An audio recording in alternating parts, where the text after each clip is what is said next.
السلام علیکم ورحمۃ اللہ وبرکاتہ۔ آج کے اس سیمینار میں میرے مقالے کا عنوان ہے مولانا محمد یوسف اصلاحی کی قرآن خدمات ماہنامہ ذکرہ کے باب میں۔ ہندوستان میں مدرسۃ الاصلاح کو قرآن خدمات کے حوالے سے امتیازی شان حاصل ہے۔ فکر فرائض سے وابستہ خادمان قرآن کی ایک پوری کہکشاں ہے جس کی نورانی کرنوں سے پوری 20ویں صدی منور ہوئی۔ اس کہکشاں میں ایک بڑی شخصیت مولانا اختر احسن اصلاحی مرحوم کی ہے۔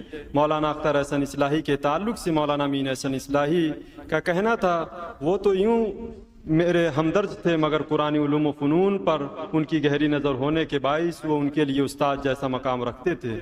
مولانا اختر احسن اصلاحی علامہ حمید الدین فراہی کے شاگردوں میں سب سے زیادہ ذہین اور باصلاحیت طالب علم تھے، جنہیں علامہ سید سلیمان ندوی نے بجا طور پر اپنے دور کا ابن تیمیہ قرار دیا ہے۔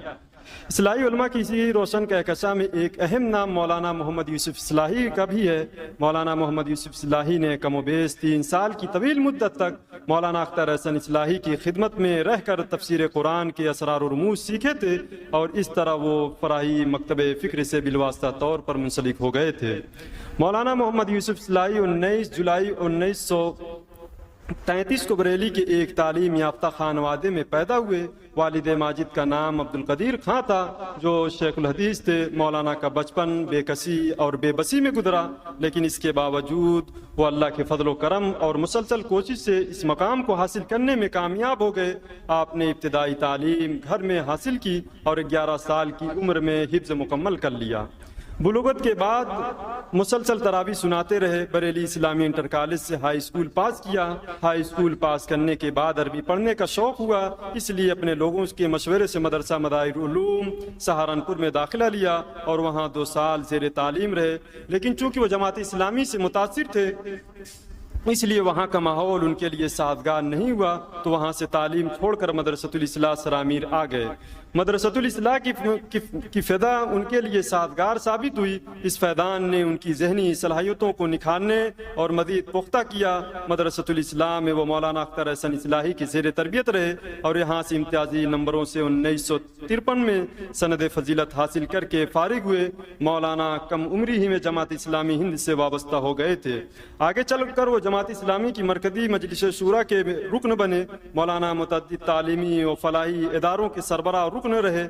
ملک کے سب سے قدیم نسواں ادارہ جامعۃ الصالحات رامپور کے ناظم اور مرکزی درسگاہ اسلامی رامپور کے صدر بھی تھے۔ مولانا مشہور رسالہ ماہنامہ ذکرہ کے بانی و مدیر رہے، جو اب بھی دہلی سے شائع ہو رہا ہے۔ اس میں اداریہ کے علاوہ ان کے مختلف النوع مضامین شائع ہوتے رہے۔ تقریباً 60 کتابوں کے مصنف تھے۔ مولانا کی کتابوں میں آداب زندگی، آسان فقہ، قرآنی تعلیمات، تفسیر سورہ یاسین اور تفسیر سورہ صف وغیرہ کو بڑی مقبولیت حاصل ہوئی۔ آداب زندگی تو ان کی شناخت ہی بن گئی۔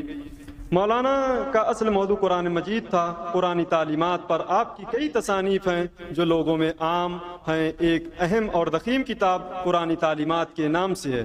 مولانا نے لکھنے لکھانے کا کام اپنی چھوٹی سی عمر ہی سے شروع کر دیا تھا، جب وہ اپنی سب سے معروف و مقبول تصنیف آداب زندگی لکھ رہے تھے۔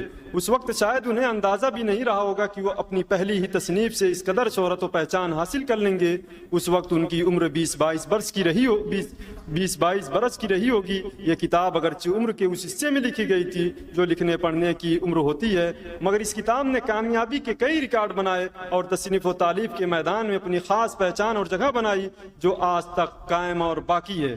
مولانا کا بنیادی موضوع قرآن کریم تھا۔ قرآنی موضوعات پر آپ کی کئی تصانیف لوگوں میں عام ہیں، جن میں ایک اہم اور ضخیم کتاب قرآنی تعلیمات ہے۔ مولانا اختر احسن اصلاحی کی غیر قدر تصنیف قرآنی تعلیمات پر اتنے کم وقت میں تبصرہ کرنا ممکن نہیں۔ اس کے علاوہ مولانا کی 3 مستقل تصنیفات، تفسیر القرآن، تفسیر سورہ یاسین، تفسیر سورہ صف اور درس قرآن، نیز مزید 1-2 مختلف رسائل کا ذکر کرنے کی کوشش کروں گا۔ مولانا نے ماہنامہ ذکرہ میں اس کی اشاعت کی ابتدائی سے جو تفسیری سلسلہ شروع کیا تھا، جب اس کو عوام و خواص میں بہت پسند کیا گیا، حتیٰ کہ بعض مستقل صورتوں کی تفسیر کو الگ سے کتابی شکل میں شائع کرنے کے مطالبات زور پکڑنے لگے، تو مولانا نے متعلقہ صورتوں کا اثر نو مطالعہ کیا اور ذکرہ میں اس حوالے سے جو کچھ بھی سلسلہ وار سپرد قلم کیا تھا اس کا اثر نو جائزہ لیا۔ اس جائزے کے بعد مولانا نے 2 چند اضافے کیے، ان کی کتابوں نے مستقل تصنیفات کی شکل اختیار کر لی۔ نمبر 1 تفسیر سورہ یاسین۔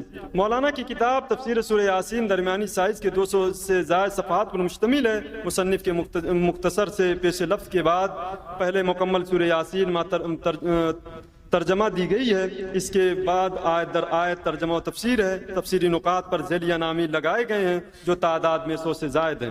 نمبر 2 تفسیر سورہ صف۔ اس کتاب کے مضامین بھی ابتداءً ماہنامہ ذکرہ میں سلسلہ وار شائع ہوتے رہے، جو بہت ہی قدر و منزلت کی نگاہ سے دیکھے گئے تھے۔ پھر احباب کے مشورے سے ان مضامین کو یکجا کر کے ان پر نظر ثانی کی گئی اور بیش قیمت اضافے کیے گئے اور ان مجموعے مضامین کو الگ سے کتاب کی صورت میں پیش کیا گیا۔ اس کتاب میں بھی تفسیر سورہ یاسین والا طریقہ اپنایا گیا۔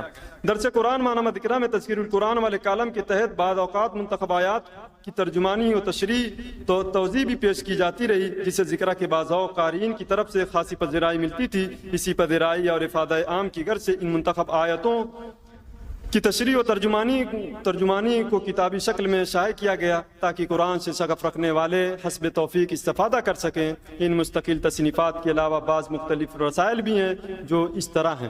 نمبر 1 مطالعہ قرآن کیوں اور کس طرح؟ قرآن کو سمجھ کر پڑھیے۔ قرآن کیوں پڑھیں اور کیسے پڑھیں؟ مولانا کے اسلوب تحریر۔ آگے بڑھنے سے قبل بہتر ہوگا کہ مولانا کے اسلوب تحریر کا بھی کچھ تذکرہ کر لیا جائے۔ مولانا کے اسلوب تحریر سادہ سلیس اور برجستہ ہے، نہ بہت زیادہ اختصار ہے کہ بات سمجھنا مشکل ہو جائے، نہ بے جا طوالت ہے کہ قاری اکتاہٹ محسوس کرنے لگے، بلکہ نہایت سادہ اور سلیس اردو زبان کو فروغ دیا ہے اور ان کی نثر کی مقبولیت کی یہی سب سے بڑی وجہ رہی ہے۔